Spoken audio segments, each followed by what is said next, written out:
বন্ধু শোন, আমি 2026 সালে একটি রোবট বানাবো। রোবট আবার কি করে?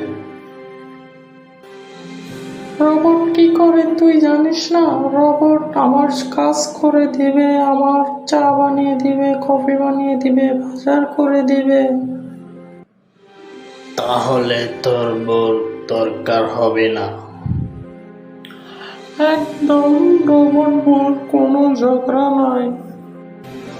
হ্যাঁ, কিন্তু রোবট যদি চাষ শেষ হয়ে যায় তখন? তাই তো,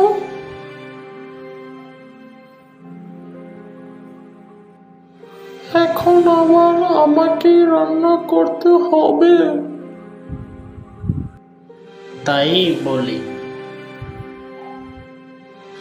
দোস্ত, আসলেই তো তুই তো রোবট।